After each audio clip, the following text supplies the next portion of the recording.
Hello, welcome to Showboys. We're here for season 2, episode 2 of Fallout, and I'm just here for a power suit. I just want a power suit. Power armor? Yes. Power armor, yeah. Same. Man, how you doing, Jeff? Dad, father? Good. Coming right hot off Christmas. It's doing good.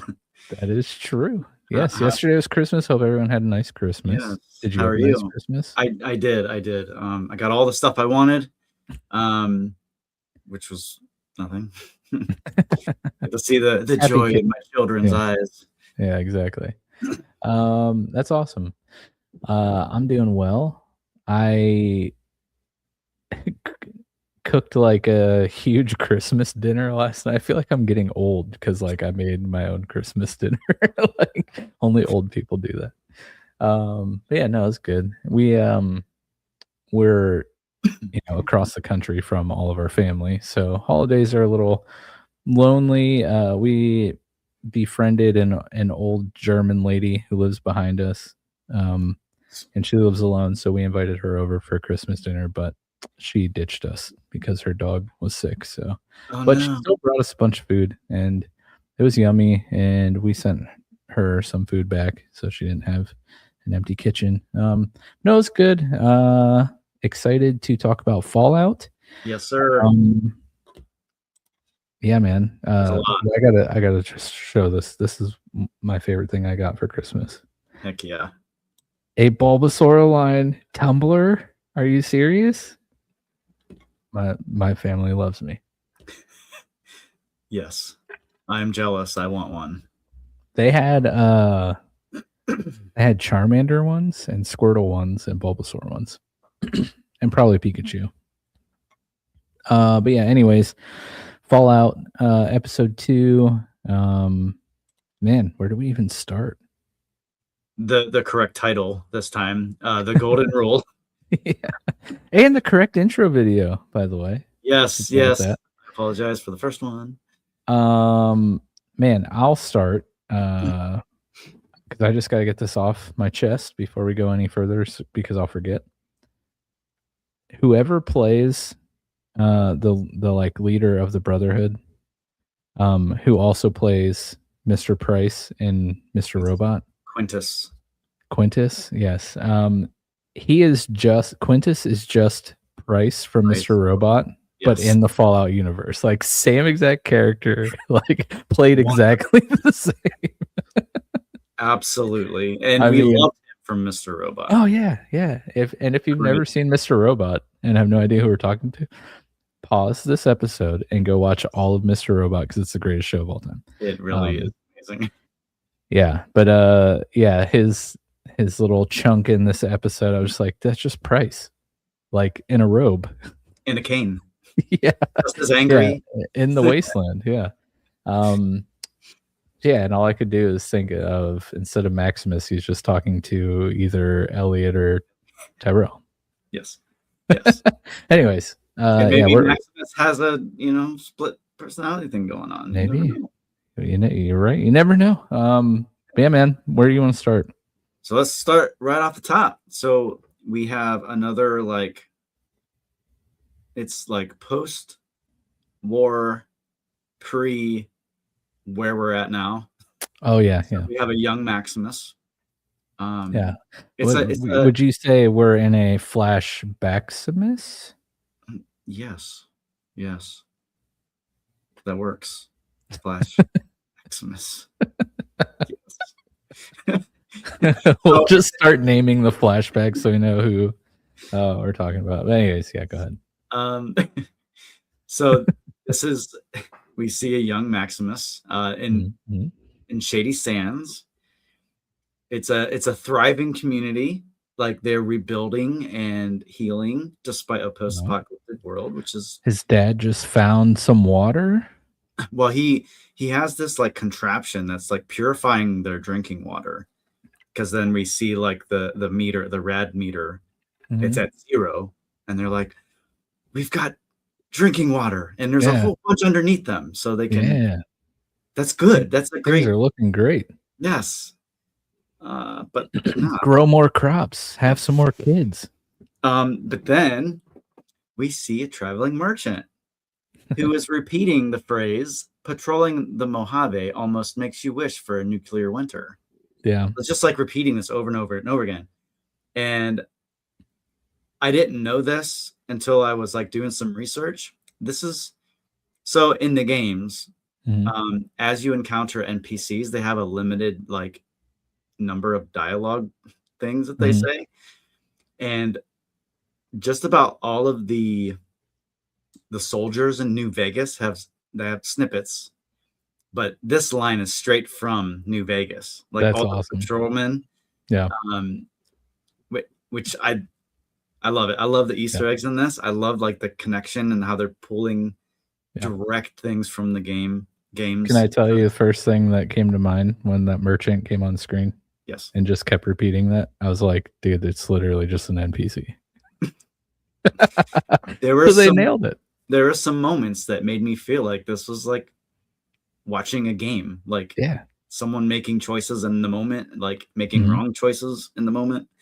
Oh yeah, we'll get to that.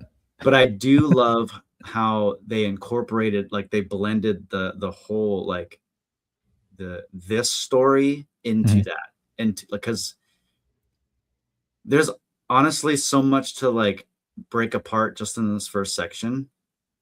But anyway, I kind of knew that it was leading up to something because we know Shady Sands gets bombed. Last time we saw Shady Sands, it was literally just a crater. Just a crater. Yep.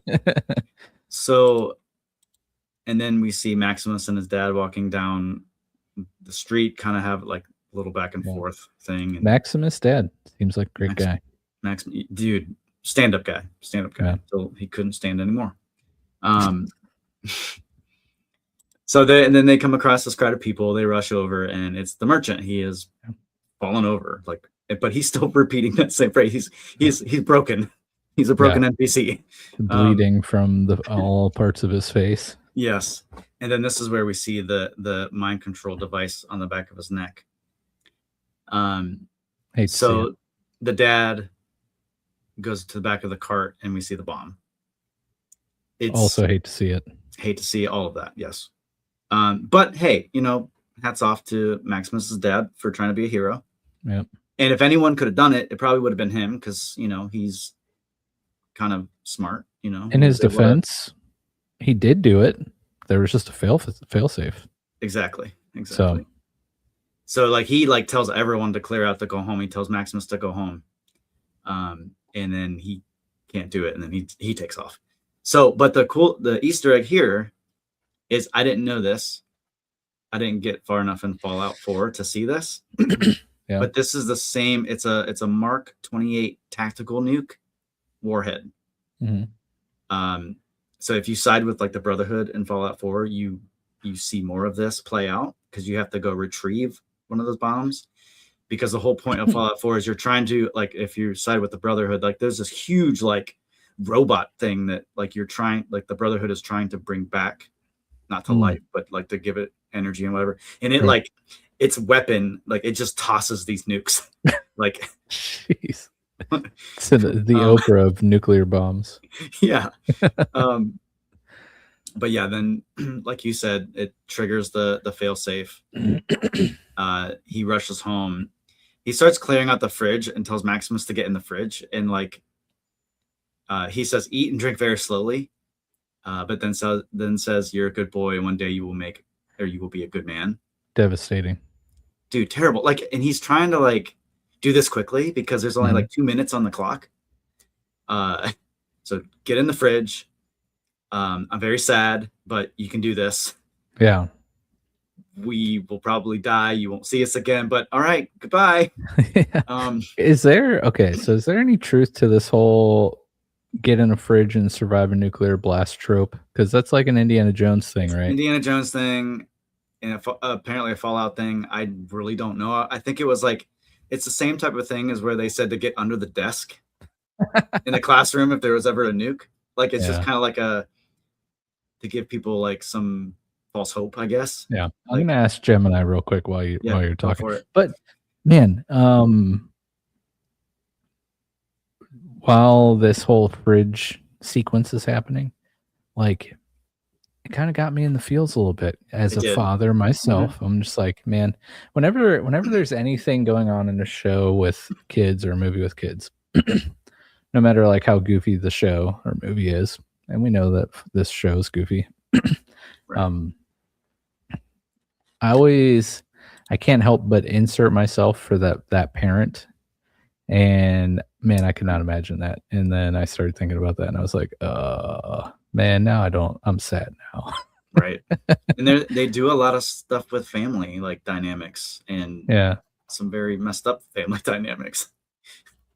But yeah, I felt that too, like, because they kinda, like they built up this family unit really quickly, and you could tell that it was a solid family built on love, and he's like, "We can finally, we can start, we can have another kid and blah, blah, blah," and like, right before the bomb drop or the bomb explodes, he's like, "We did good," yeah, and she was like, "We just started." Oh, yeah. yeah, it's tough. It's tough. You hate to see it. Um, so as much as you want to trust Gemini or any AI, the short answer is no. There's absolutely no truth to the idea of surviving a nuclear blast inside a refrigerator. That's Um, hilarious. First, the initial blast wave is incredibly powerful. Even a small tactical nuke would generate pressures far exceeding what a domestic refrigerator can withstand. But what about a wild refrigerator, I say? Then there's the thermal radiation. So, I mean, that's enough for third-degree burns from miles away. Um, the heat pulse would vaporize or incinerate the thin metal and plastic before the blast wave even arrived. Dang. And then refrigerators, of course, I mean, we should all know this, provide virtually no shielding from gamma rays. Wow. So we've been lied to twice now. The more you know. That's right. Um, Man, it's too bad that you're not editing these because that would be hilarious. we should just add that clip in here so we could just do it. But anyways, We just need to have it because I feel like we could use it all the time. yes. But yeah, so this whole like flashbacks in this scene only happened. It's only a few minutes. It's like the intro, like Yeah. before even the like fallout, Title credit right? or the title. So it's not long. But man, they like they pack so much in here. A little, some history. It really makes you feel bad for Maximus. Yeah. Because man, his family seemed legit, and like what a different, obviously, what a different future he could have had this not happened. I mean, like, because now you can see. I mean, so far in season 2, he's had. Well, I mean, we've only seen him in this episode, but like from the events at the end of season 1 to what we've seen in this episode, like his confidence has gone up. But when we first met him and he was like just a peon squire or whatever that like part of the brotherhood is, like severe confidence issues, severe like just not like identity issues, I guess. Like obviously losing his entire family and city to a nuclear blast like took a huge toll on him, but like it helps explain his character a little bit, which is really cool. Yeah. And I think Quintus kind of plays into that as well because Mhm. there's a part where he's like, "My My son." son. Yeah. Okay. Here's another thing about Quintus slash the actor who Price. plays Price. Um, is he getting a little RFK vibes with this shaky voice? Is he heading down that path? I noticed that as he's talking. I was like, wow, he's got whatever that like, you know what I'm talking about? Yep. Do you hear Yep. it? Yep. Is it like early onset RFK? Because It it's could not be. always there, and it's obviously not as bad. Right. Um, Might be an age Second, thing too. yeah, maybe he's just like, when he gets emotional, he starts RFKing out. Oh, I Yeah. And can I just say, super side note, nothing personal against RFK, but man, I'm glad that he did not get elected president. He didn't like make it through there. Could you imagine listening to like 4 years of him trying to talk? Like I tried to listen to the Joe Rogan episode he was on. This is I couldn't make it. I couldn't It's make it, bad. dude. Couldn't make it. It's rough. It's Yeah, rough. it's sad. Nothing personal. Nothing Price. personal, guys. Price. Early onset RFK. Oh my gosh. Anyway, so then we cut to our good old boy Hank washing his hands, Old looking in Hank. the mirror, and Which very symbolic, by the way, because at the end of the clip, right, when the nuke goes off, we get a little scene with Hank in the shelter, and you find out he is the one that detonated the bomb, which Yep. they said last episode or whatever, last season, end of last season or whatever. But like, it shows the little graphics on the Pip-Boy, like detonated.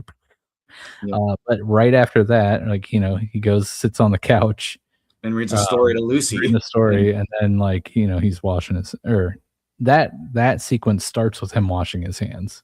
So it's like him washing his hands clean of just literally nuking an entire civilization. And then we hear Lucy ask, "When's Mom coming back?" So we gotta dig into this for a second, okay? So he, at some point, he left Vault 33 to go, or he discovered NCR and Lucy. He goes out to Mojave, which is where Vegas is, gets a chip, and gets the bomb, rigs the whole thing up after he rescues Lucy. Like, he did all this stuff. Like, he traveled really far to set all this up. Yeah, or excuse me. I mean, that obviously could happen. Or he is part of a bigger plan where he was just the one who had to do that. Because in the bathroom, as he's like, before he puts on Dad and goes sits on the couch and reads a story to Lucy, like he seems disturbed a little, so like, I mean, the way I took it is like that was something like asked of him or like required of him, maybe not necessarily like his brainchild. I don't know. I could definitely be wrong. Maybe that's why he says later on, I didn't read the fine print either in the contract. Oh, yeah, he might be onto something there. And like, because we've seen him pre-war or pre-bomb, mm-hmm. and he was just a regular guy working at Vaultec, right? Mm-hmm. Probably a lower level associate, but like signed up because he was promised like, power or whatever, and he didn't read the fine print. So here he is blowing up cities. So how is that for fine print? Like, you can come be a part of this, but at any point during your tenure, we may ask you to detonate a nuclear bomb. Like, what? That's wild. So right. We're making good pace. 20 minutes, and we made it like 3 minutes into the episode. Okay. So now we're with Maximus, present day. He's with other Brotherhood of Steel, and they're like clearing out this facility of feral ghouls. Mm-hmm. He's there because they're trying to find some kind of device, which I don't know what this is. I've never seen it before. Then they fly back to the base, which the whole docking sequence is like super cool, straight from the game. Straight from Fallout 4. Yes, that's awesome. With the arm, yeah, dude, it's so cool. I love it. And then when he gets on deck, everyone's cheering, and then he meets with Quintus. Yep. And his like little I don't mean like little, but like his squire friend from season 1 is there too. Right at this point, or is that a little bit later? Dane, I think is Maybe. I forget the Bernie. name. Yeah. Yeah, she's later, or she shows up a little later. But while they're docking, we see 2 other Brotherhood members with, protection on. They go to this bomb, and they get a fusion core, put it in, turn it on, and then they activate it from the ship, and like these massive giant turbines fans come up, and like they start spinning, and then they like blow the sand away. Sand goes away, and then we see this building, which happens to be Area 51. What's that? And this is actually from the game. It's called the Hidden Valley Bunker. It's a pre-war camouflage system that they use to hide from the Chinese. Oh, okay. Because that was one of the bigger threats in the game. Big lore drop there. Nice. But like the Brotherhood has become scattered and divided into dozens of rival chapters. But I put Price in the nuts because Quintus says that the piece, because Maximus asks what this big thing is, and he's like, it's the key to our home. Yeah. So, and that's when all that stuff happens. So Quintus says, we will fulfill our promise to make better this fallen world, my son. So we can kind of cut through Lucy and the goals part pretty quick, because it's a really cool moment, like, and it feels very gamey to me. Yeah, because they're like walking down the road, and like it's like, were you always this rude? Your family might still be out there. They probably wouldn't appreciate the person you've become. You want them to like you, right? And then he just walks away. Yeah. And then she starts quoting Charles Dickens to him. Yeah. And then like A Christmas Carol. Hilarious. And then they walk past a hospital, they hear screaming.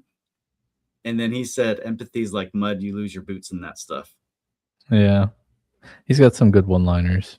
And he's like, people have been screaming for 200 years. Want to know how I was before this? I was just like you, stupid.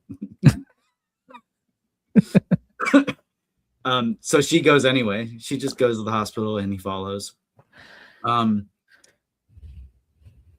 This is the part that made me feel like I was in the game, because you have your main mission. Like, she's going to Vegas. They're both going to Vegas. They've got a main thing going on.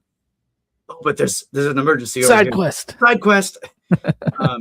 side quests are never a waste of time, as much as the ghoul likes to insist that it is. Unless they are. Which,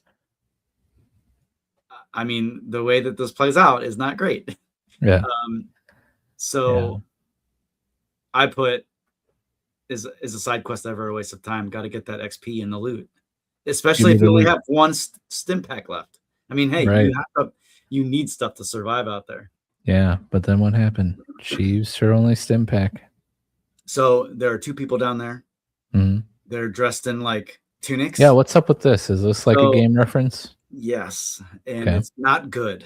Oh no. And what's not good, what adds to it, is that the Gould knows exactly who these people are, because he's like, you're pretty far west from where you're from. So he like, there's 2 of them down there. She's like offering to help this woman, and then there's another guy who's like coughing, and then the Gould goes over and just stabs him, and then like starts eating him. And then like he's about to go attack the girl, and she's like, no. And then he starts coughing and like spits out the flesh. And then he goes back to the guy and sees that he's been stabbed, and the wound is infected, and it's from a rad scorpion. So, and which just contradictory name, very not rad. Very not rad at all, but also very rad scorpion. So the crazy thing about this scene in this area, I think it's a kitchen. Yeah. The rad scorpions start to come through the vents or the ductwork, and then they start Mhm. coming out of everywhere, and they leap at like Lucy's face and the Yeah. ghoul's face, and they remind me of Little the face face huggers. huggery. Yes. Yeah. I almost texted Chad. I'm like, hey, you got to watch Fallout. At least just this section. It's at least just this part. Uh, Yeah. so then the scene was fun. Like he blasted some of them with a shotgun. Very reminds me of the game, very much so. Just like point blank range, like splattering a rad scorpion to pieces. She gets a big old pan and like bashes one. Yeah. So And like, then that's basically just like living in Australia. yeah, based on real life. Yeah. It's actual footage. So they start to hear some rustling in the back room, Yeah. and Dogmeat runs away because he's scared, and then the doors burst open and there's a massive mama rad scorpion that's there. I don't know if it's a mama, but it's a big boy or a big girl, and like a little baby one comes scurrying out and it like snaps it and eats it, and then there's like this whole tussle. Like it's trying to kill the ghoul, and he eventually gets out from like this tray. He's like stuck in this tray, gets out, and then uses the woman as a body shield, and it stabbed like the rad scorpion stabs her in the back, and then a whole bunch of stuff. It stabs him, and then he shoves a grenade in the rad scorpion's mouth, kicks it off, and it explodes. Yeah. Very wild moment. And he's like, F you, sweetheart.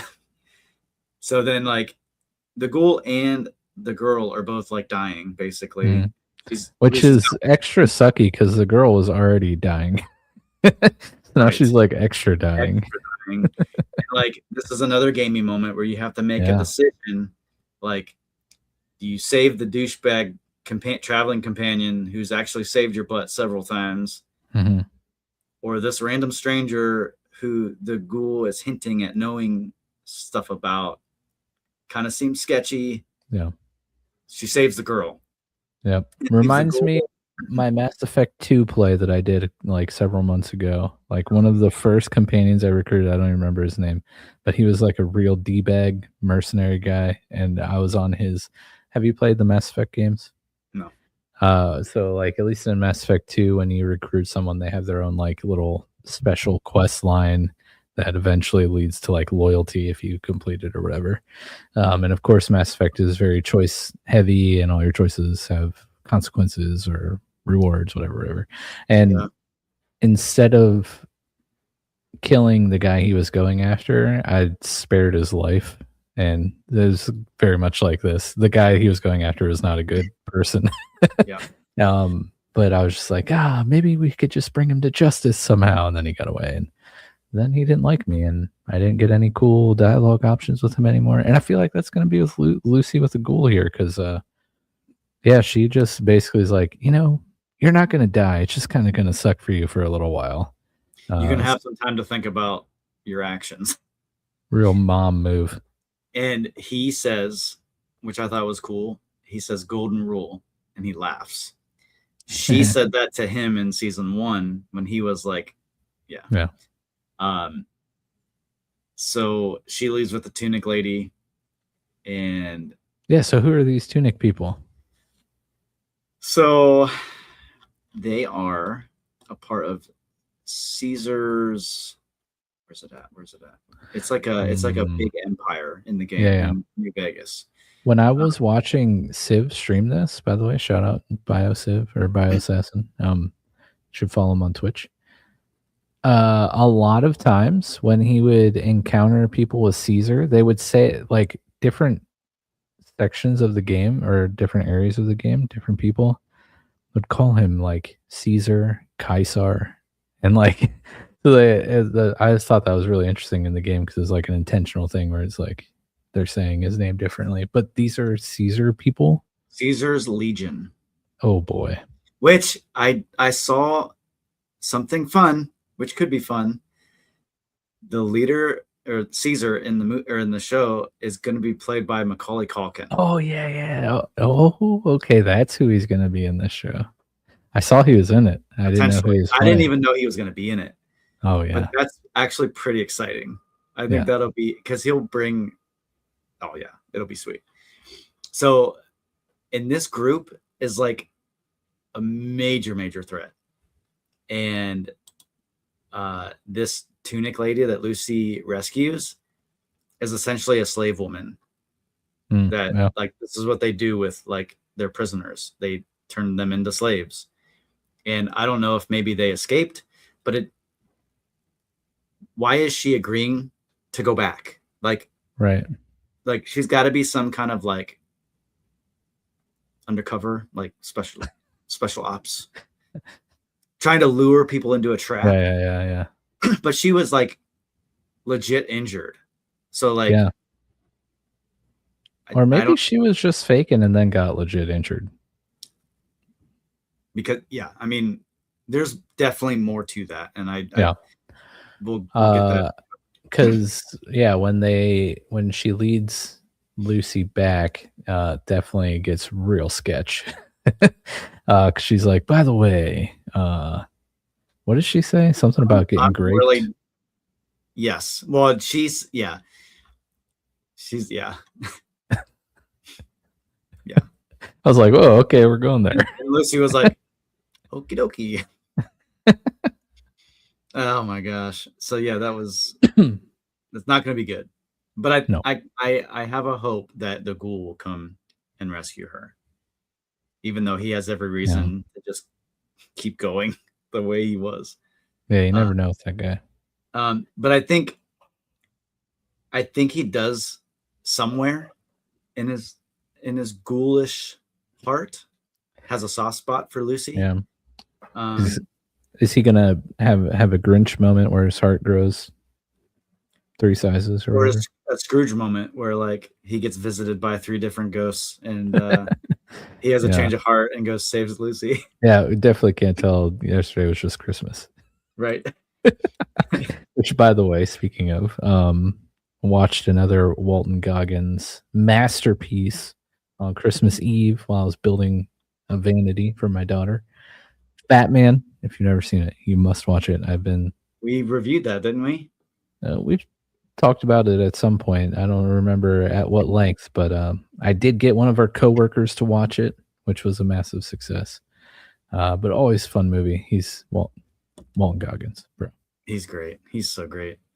Um, so our next moment after that is Vault 31. Mhm. Oh Norm has yeah, woken Norm. up our execs, our young execs. He greets them. Was that everyone that was in there? Did he open all the tubes? He opened everything. Yeah. Okay. They ask about Bud. Yep. Poor Bud. Rip. Yeah. He's He like just not completely dead. I mean, he is dead, but he's like glitching out in trash can upside down. Yeah, and man, when they hear, well, first off, the emotional roller coaster these Yeah. execs go on. They're like, wait, if we're out, it must be reclamation day. And he's Yeah. like, yeah, it is, but it's been 200 years. Yes. Everyone you know and love is dead, Yes. including Bud. In which they start to panic. Yeah. But I love the one random woman falling and getting up like nothing happened. It's Yeah. awesome. So this kind of already it poo-poos one of our theories we had last week, where maybe the ghoul's family might have been in a tube. At least to this point, we haven't seen, but I feel like They definitely weren't in there. Yeah. Because we saw everyone that was released. Yeah. It was a good thought, but maybe we just fell a little short. Yes. So like this scene ends with them like all panicking, and he's like trying to calm them down, but it's not working. So then from son to father, we are now with what's his face? Hank. Henry. Henry. What was that? I was So like, it's Hank, either Harry or Henry, right? No, not even but close. he does Swear I make watched the show. he does say his first, like his actual name, but he says he prefers to go by Hank. But I Mm. think it is Henry. Oh, we'll see. Okay. So and then this part, Oh. Hank is in the Vault Tech facility, which is underground, and he's doing research with mice, Mhm. um, putting the mini chips on the back of their necks, and one by one they just explode in this Yeah. cage. Um, like the miniature office, Yeah, trying to get him just to go like to the desk or something. a working like computer, like like a part of me thought Severance for a second, just because it was Oh, so yeah. clean and like it was just a computer in a Yeah, chair.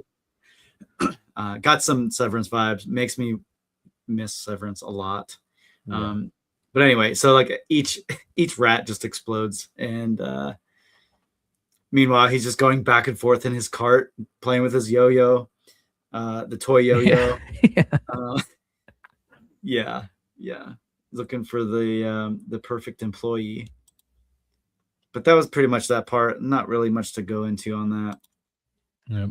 Still And hard then at work. yeah, he's determined to get this thing figured out, which and he still doesn't by the end of the episode.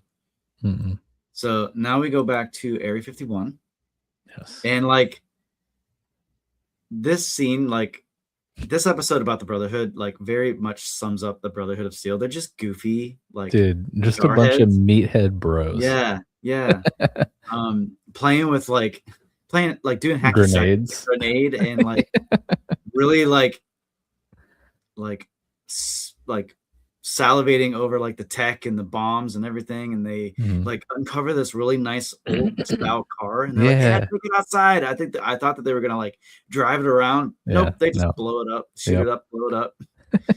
Um, there's a part where like they open a fridge, like they were like, "Oh, a fridge," and like there's an alien, which is from the games. Like the aliens exist in the games. The Z-Nats, I think they're called.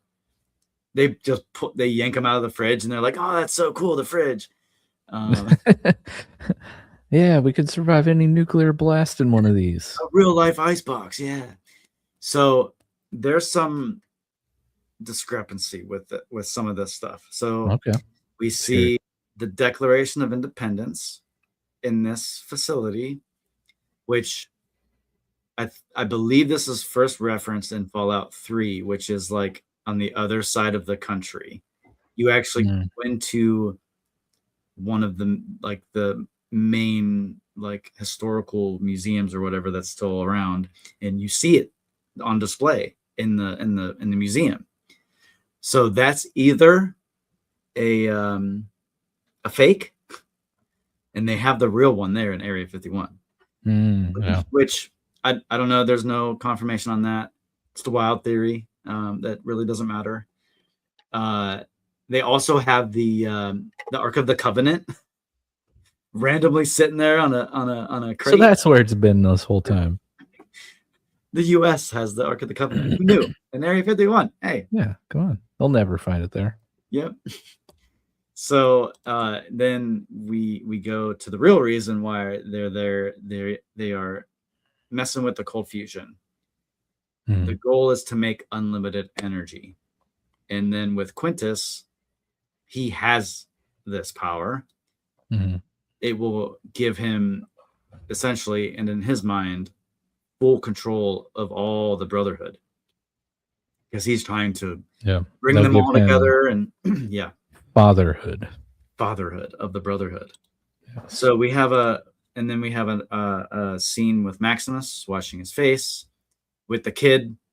They have a little interaction. He's asking him why he's washing his face. Uh, Yeah. It's like, bro, hygiene. yeah. Who would have thought? You It's one of the main. you don't have to stink, bro. That's maybe the best life lesson from this episode. Yes, yes. Go You know clean what? yourselves. You don't have to stink. That's right.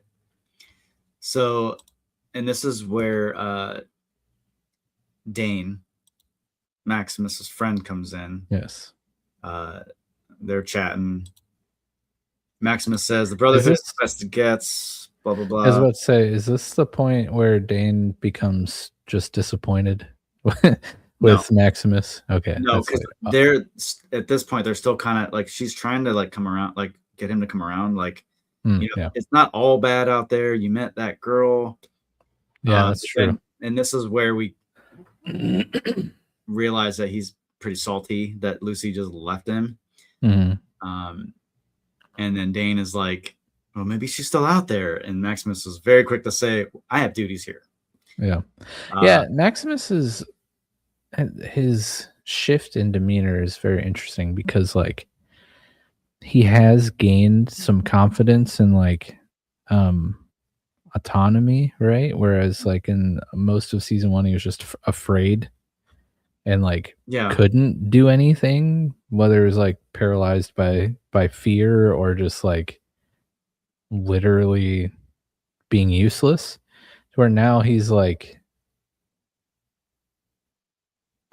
actually becoming like a big player in the Brotherhood, but like Yeah. emotionally, where is he at? Because he's not happy, you know. Yeah. It seems like he's doing it like begrudgingly, right? Or am I just kind of like looking into it a little too I much? think so. I think he's like just going with it. Yeah, just Like kind of he let believes in flow. the cause or whatever, but he's like, whatever. Yeah. I mean, that really is really shown towards like the end where he's fighting that dude. He's like, okay. The guy's like, I could totally, take you out. And Maximus is like, yeah, you're probably Yeah, right. whatever. Yeah. He's like, let's fight. Like, all right. Yeah. So this is where Dane is talking about Quintus and saying that he's calling for a meeting, but without the Commonwealth, which is like the main branch of the Brotherhood, like the top authority, Oh, okay. the biggest chapter of the group, and like he's breaking chain of command. Quintus is doing that. Are they from the Fallout 76 game, like in Virginia or wherever? Well, I know Commonwealth is from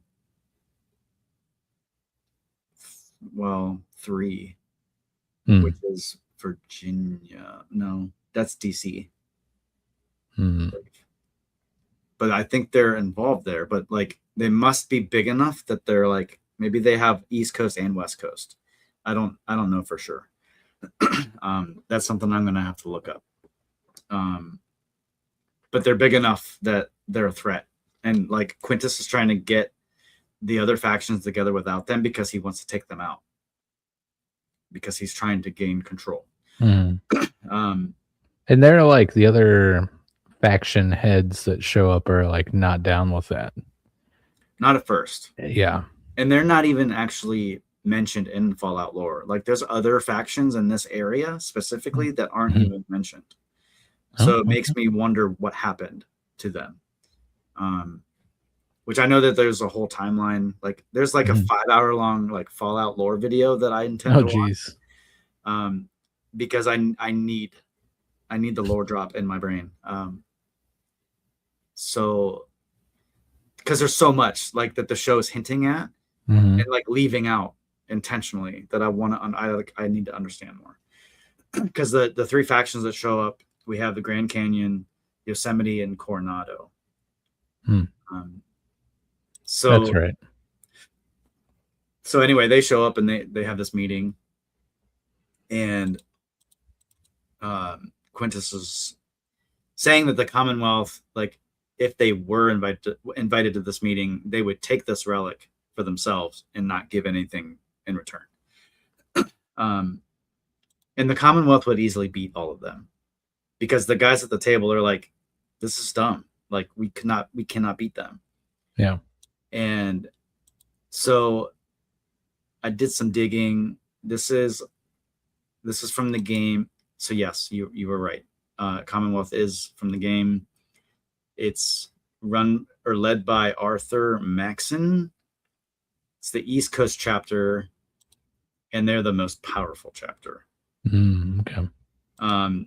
But the whole reason why Quintus has them together is to unite. Yeah. Despite their differences, Because like Quintus's chapter is a little bit more like on the religious end of things, and like they even hint at that at the table. They're like, we don't want any part of that, and like I Yeah. think that's like really separate from the games too. Like it's not, they don't really go down that um Mhm. down that path. But anyway, because like there's a whole ritual part with Maximus in the season 1 where he gets like Yeah. the branding or whatever. um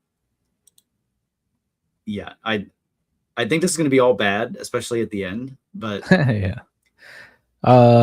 Surprise, actor. Did not know. Speaking of, you didn't know I Macaulay didn't Culkin was gonna be in this. I did not I know did not know. this guy was gonna be in it. Yeah, I was surprised. So so now we're back to Lucy and the slave woman, the tunic woman, and she's telling Lucy that she should go home, but there's a part that like raised the flag because she's like speaking in Latin, right? And Hmm. Lucy's like, "Oh, I was a teacher too, or I was a teacher," and like whatever. And she calls Lucy a profligate, which it's a specific term that's used by Caesar's legion, and it means wasteful, immoral, or degenerate people. Wow, that's rude. And Lucy didn't pick up on it, and uh, and then we see these people on the mountainside with torches, and Mhm. they're in armor, and she's like, "Oh, that's weird." And then she turns, and then the woman's gone. Um, Double weird. Double weird, double bad. No bueno. So then, but they leave us here. They leave us on that little mini Mhm. cliffhanger, no pun intended. Uh, we go back to Norm, who is in Nom. back in the vault. Yes. So they now the group is questioning who he is. This made me think of Severance, by the way. Yes, uh, very crazy. The merit dots, Yeah. yeah, amazing. Just band-aids Yeah, yeah. in a first aid tin. Definitely would have got Irving and Dylan G with the merit dots or whatever. I love it. Oh man, stop talking about Severance. I can't. So they're like I can't questioning because him, Dylan G's in this show. Okay. but we have not seen him yet. I know. Makes I'm, me I'm sad. upset. This might have been the time that they were filming Severance. I don't know. He's like, I can't do both, guys. My heart is at Severance. But when I get there, you better save some of those merit dots. Right. So basically he's like, this is Bud's final test to escape. Mhm. And then like we have to figure out how to get out of here. And then they all get inspired, like, we got to get out of here. I want a merit badge. I want a merit badge. Yeah. And then they're like all like dispersing, trying to figure out ways to escape. Yeah. In which it's crazy, but we'll get there. We now go back to Hank. He's driving in his trusty cart, and he comes across the Premium Elite Plus room. Yeah. And there are 8 pods, and I like they must be like high level employees. So we see Hank pouring wine into glasses. The guy's there. He has a device on the back of his neck, and he's like, "Is it Reclamation Day?" This whole Reclamation Day is crazy. And Hank says yes, but it's not the way we thought it would be. And he goes on to explain that he's been experimenting with the mice, but they're too small and it's not been going well. The guy says there must be a mistake, and this is where Hank says, "Did you read the fine print?" He's like, "I didn't either." So then and this is crazy too. He takes the guy's hands and puts them in these two tubes. Oh yeah. I was watching another video about the same scene, and like they said it reminded them of Dune. Yeah, I was They about to say that. put Yeah. his hand in the box. The Bene Gesserit test. Yep. And Excuse me. and then he's like, he had a family but only bought a ticket for one. How rude. And the guy said, like, it's expensive. He's like, you can't put a price on family, Steve. Family is the first building block of civilization. And he's like, what are you doing? And he turns up the dial on the machine, and it, like, the camera, like, pans out into the hallway. Yeah. And then poor Steve. His Well, brains get splattered on the glass. literally and figuratively. Poor Steve couldn't afford his family. Yeah. And poor Steve. And he really didn't have anything to wake up to. So, you know. Yeah. What is this Reclamation Day, by the way? Is that something from Where they the go game? it's where they go to the surface Mhm. as a group. Like, it's safe to go to the surface. Like, they all go. Okay. It's like a big Welcome back to Earth, essentially. But then it's funny because Bud makes a comment, and I think Maximus was going to make the same comment. Bud says Reclamation Day is where we go to the surface, as long as there's no one else to disagree with us. Yeah. And I think Maximus was going to say that too, but was cut off by the sirens or something similar to that. But they all have, like, their own idea of this, like, reclamation, like reclaiming the land, you know? Like, yeah. So yeah. So, and then we go back to Lucy. It's at night.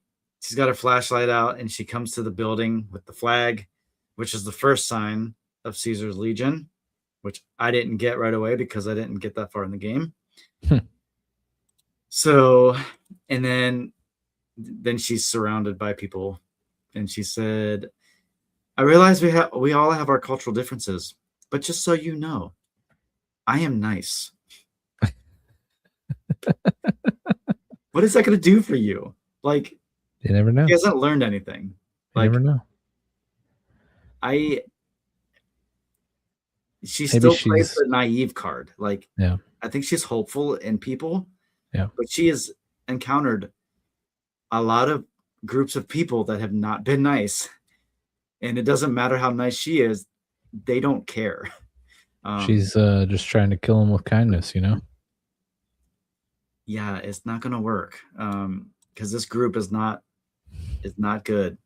And especially, like, if it's anything from the game, like, I think this is going to be a big problem in this season. I think they're going to spend some time here, because, like, there have been moments where they kind of, like, glance over some groups, like the group that they first encountered at the beginning of the season.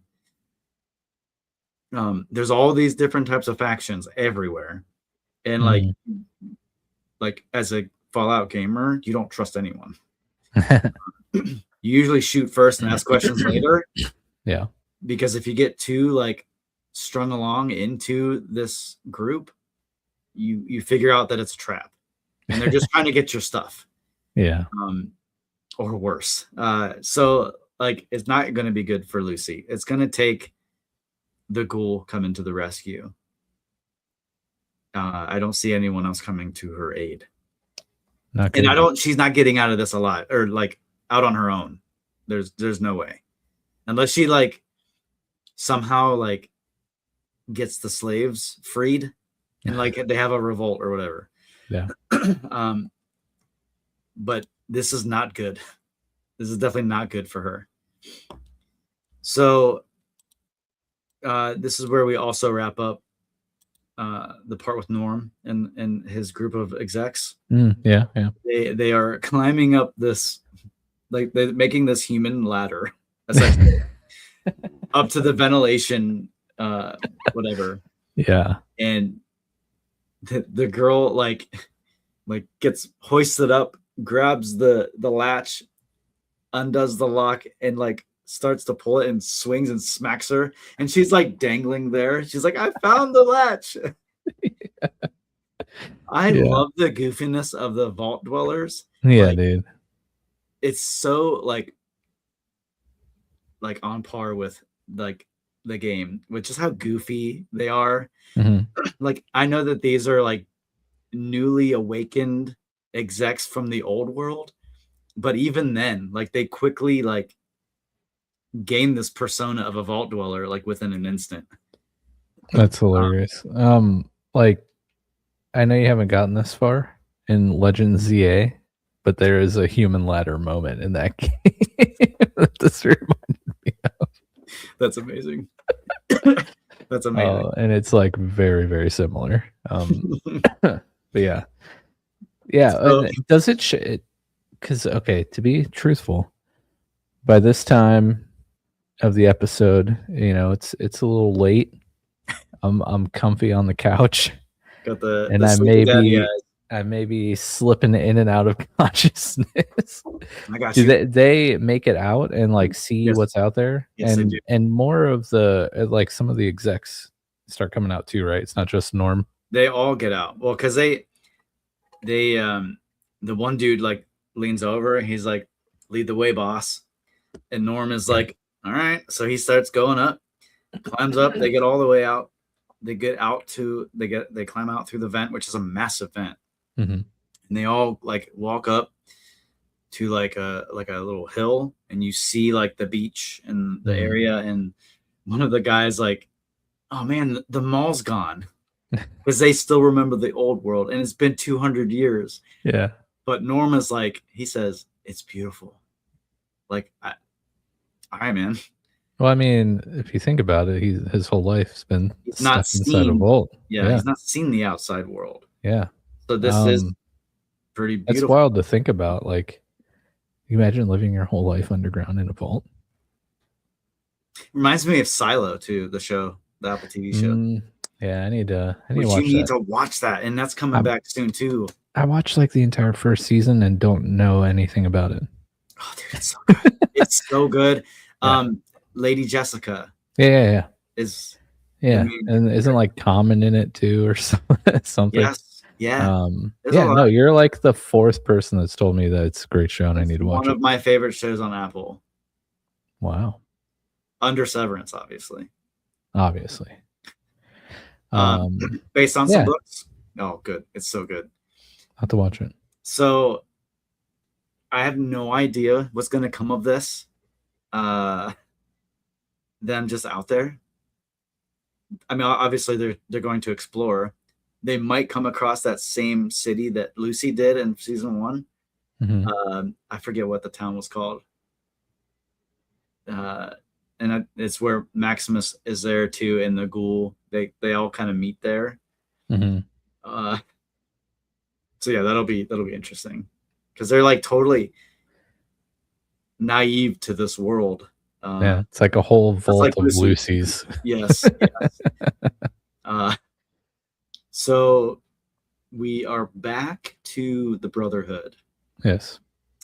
We have 2 knights sparring, just punching each other. Like it's so funny to see, like such a military thing to do, I guess, where they're just kind of just goofing. And then we have did we talk about like Maximus killing the other dude? That's here. That's when the fight happens. That's right. They're all watching this fight, and then the bro comes up. He's like, I could beat you. Probably like 2 times the size of Maximus. Like big dude, big arms. And he's like, I heard are you the dude that took out Moldaver? Yeah, that's right. Calls her Moldover or something, and Maximus corrects him for some reason. And challenges him to a fight. He's like, all right. He looks at Quintus, and Quintus is like, you're doing this. And Maximus is like, all right, Dad. So they walk into the ring. Well, no, Maximus is like, okay, let me go get my power armor. And he's like, no, bareback, no armor, just shirts off in the ring, man to man. And Maximus is like, all right. He's just like, whatever about it. It's weird. Yeah. And, so they're in the ring. Maximus is like starting to take off his coat, and the dude just right in the mouth. He gets punched right in the mouth, like, and gets kicked repeatedly, and he's like, "All right," and I'm pretty sure Maximus is gonna lose. Like, he's getting beat up pretty badly. Yeah. But anyway, he punches the guy in the nuts, like takes him by surprise and throws his coat at him, and Guy wasn't a fan. and he keeps looking at Quintus, like, but he's not stopping the fight at all. But then the dude pulls out a knife, like he is like going to kill Maximus. That's his main purpose of this fight, and no one cares. Like it's like a gladiator fight. They just want blood. But Maximus, like, he's a pretty smart fighter. Like, we've seen him, like, he's pretty scrappy. Yeah. So he dodges the knife and like grabs the knife and shoves it in the guy's stomach, and then like knocks him down. And like the dude is like trying to push Maximus, but then he's like jamming the knife into his guts, and then he dies. Yep. And then this is where Maxine sees Dane, and she is not impressed. Just Dane is the old guy from Happy Gilmore, the old golfer. You know what I'm talking about? Yes. Just like, and then just leaves. Yeah. She just leaves. Yep. Totally. And yeah, you're right. That's like totally just straight up gladiator. Yeah. And it's crazy because it's kind of leaning that way. And I will explain why I think that. So please do. A vertibird, shows up, which these things are so cool. The helicopter things. At first I was like, did you just like make up a new language? No, it's a vertibird.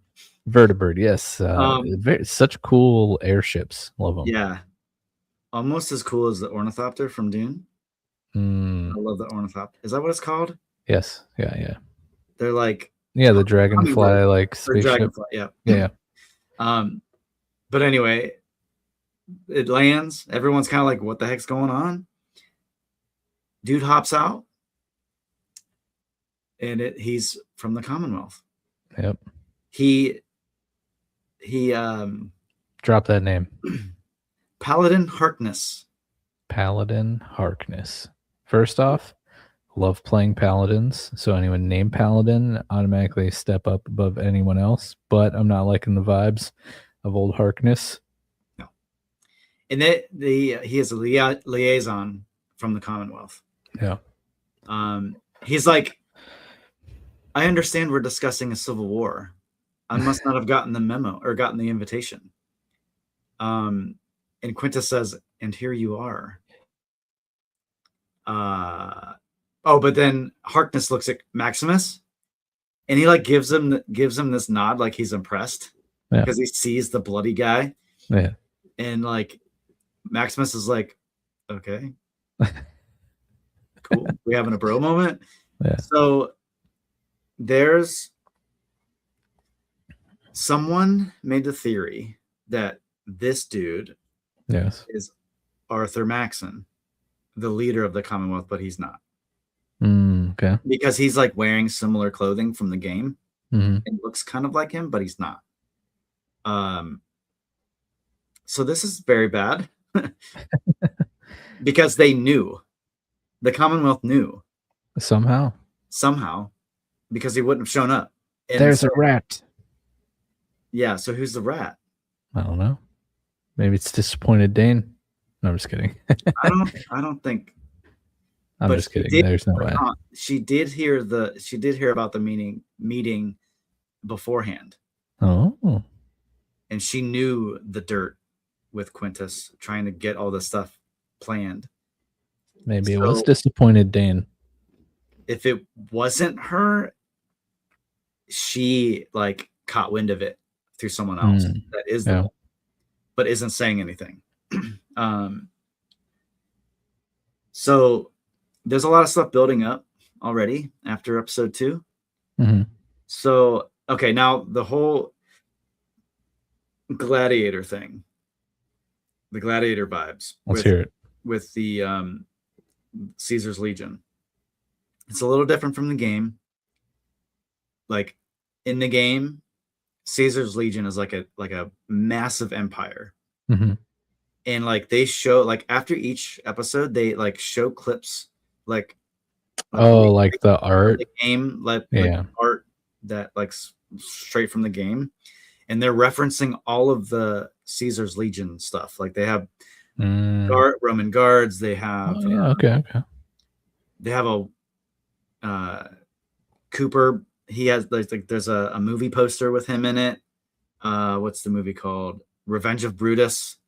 Oh, yeah, yeah, yeah. And there's like a gift shop or like some kind of shop outside, and like there's a bunch of outfits that whatever.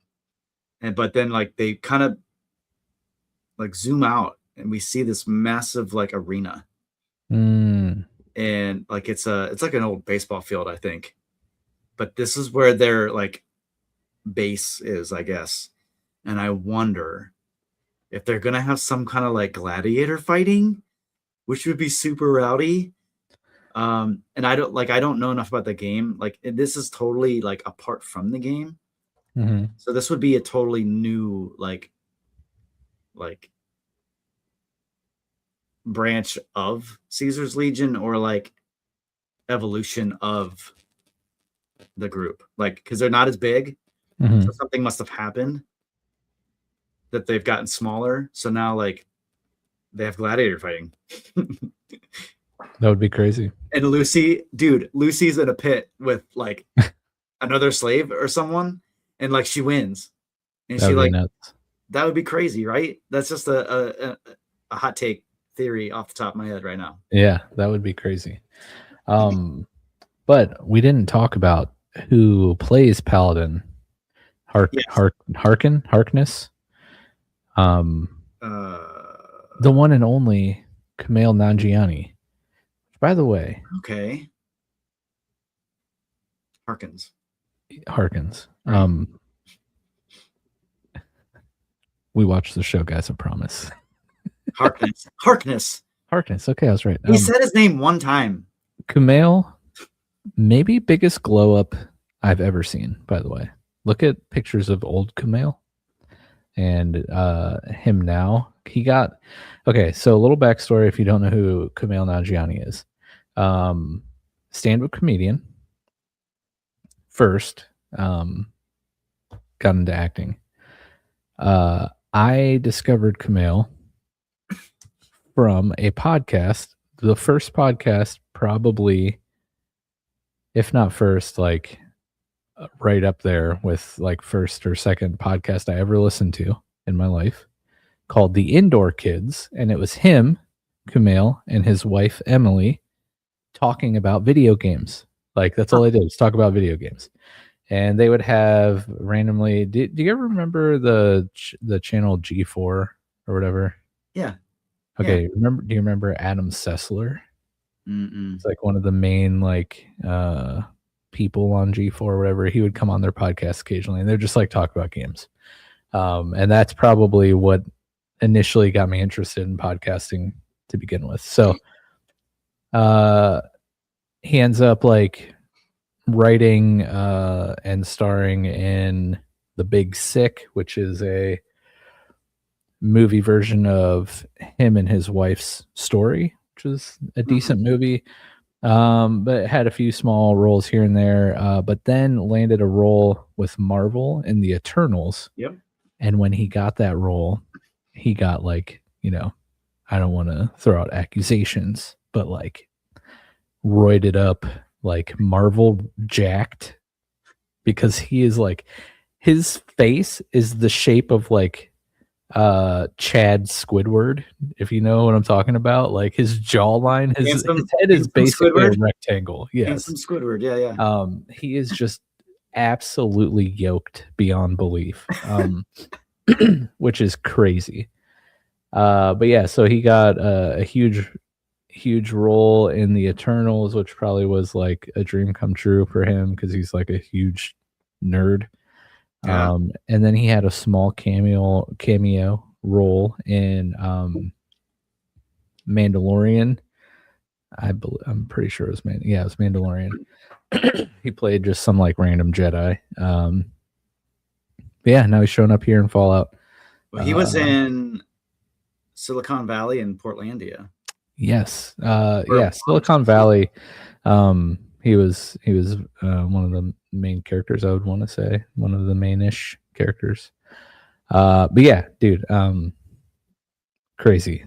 Just like his physical appearance is like, man, talk about glow up. But yeah, anyways, I think I had seen that he was like doing red carpet stuff for Fallout and then forgot. And then at the end of this episode, I was like, oh, okay. Kumail's in this. Okay. So, which is cool. And like, I knew he looked familiar, but I was trying to like place him.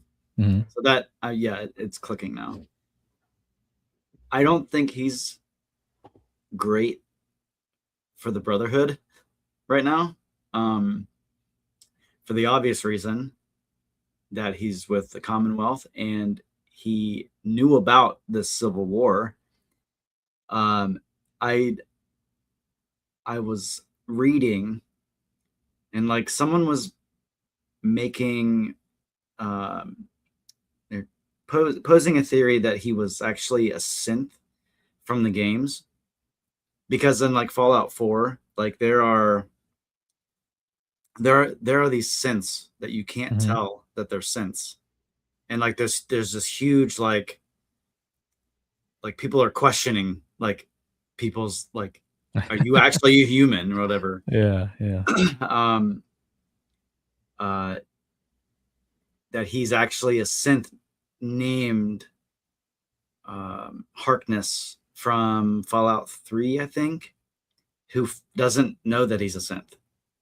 Oh, but he actually gets caught up with, I don't know if he gets caught up with the Brotherhood, maybe he does, but he becomes like an important person in the games. So, and I don't know if this is the same.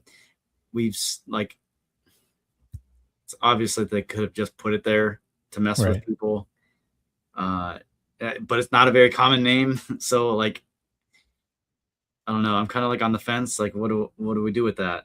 Is he a synth? Because that was a huge thing in Fallout 4, and they're not good. Like, there's a lot of bad like bubbling up to the surface already in the show. The synths like kind of just show up and like destroy everything, and they know like what's going on. Sounds very Terminator-esque. Yes, and they are very, very hard to beat. Dang. And they have these crazy energy weapons that are super rowdy and are super fun. Well, it sounds like the rest of the season could be extremely interesting. Yeah, they're like hinting at a lot of different things. Yeah. From a lot of the games.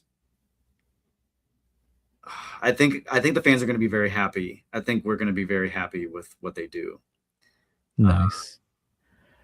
Dude, so good. I don't have any other theories other than what we've already discussed. Yeah.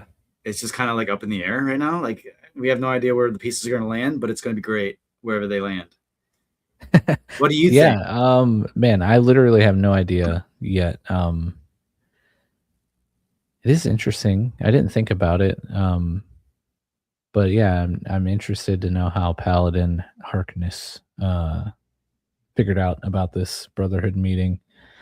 Super interested in your mole idea. I think that's a very good possibility. Yeah. I'm very interested to see where Quintus Price takes Maximus in his journey. Yeah. I mean, like, I am interested in Lucy and learning about Caesar's Legion, but at this point, I'm kind of all in on the Brotherhood stuff. Like, I really am interested in that, and I mean, I haven't played any of the games, so I have no theories intertwining the show with the game and what may come and what may not come. I will say I tried very hard to play Fallout New Vegas for the game club, and like there are a couple genres of games that, in theory, when I read about them or hear people talk about them, I'm like, man, I would love to love that game. But every time I try to play those types of games, I'm just like, I can't.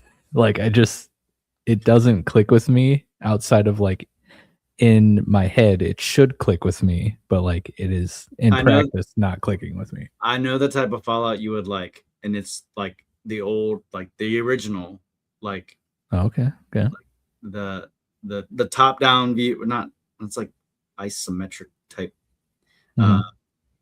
turn-based combat. Like that's the old school, like that's where my love for Fallout began, was Fallout 1 and 2, and then Brotherhood, or Fallout Tactics, where you're in the Brotherhood.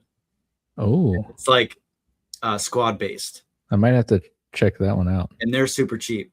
So yeah. After Fallout Season 1, I got all those games on Steam. Yeah, it makes me want to play the Wasteland games. It's just right? Yes, that's it makes me want to play Wasteland. Yeah, that's original Fallout, 100% with worse graphics. That's fine. But yeah, no, I'm excited to see what happens. Just a reminder for next week. Yes. Thursday is a holiday again, so we will most likely be live streaming our episode on Friday, just like we did tonight. Yes. And unlike we did last Sunday, I think we are actually going to do our What's Watching Awards this Sunday. So jump in the Discord, fill out our forum, let us know what your favorite things you watched this year were, and we'll shout those out as we're going through our favorite things we watched. That'll be fun. And then, of course, after that, so probably in like 2 Sundays, we'll do our What's Playing Awards. Very similar, all of our favorite things we played last year, and touch on our gaming goals. But yeah, aside from that, we'll see you here next week to discuss episode 3. Is there anything you need to get off your chest, Jeff, before we get out of here? No, just that I'm gonna probably spend tonight and tomorrow watching that 5-hour long Fallout lore drop video. I've been so good. You'll be very proud of me. I've held this in the entire episode. But it totally looks like I'm just kneeling down because of where I am on the background and my camera position. I haven't been able to stop looking at that, but I want to see what you look like. No, doesn't work the same. Yeah, I'm just look like I have no torso, but definitely looks like I'm laying down. Anyways, I'm losing it because I'm tired. So we'll see you next week. Goodbye. Peace.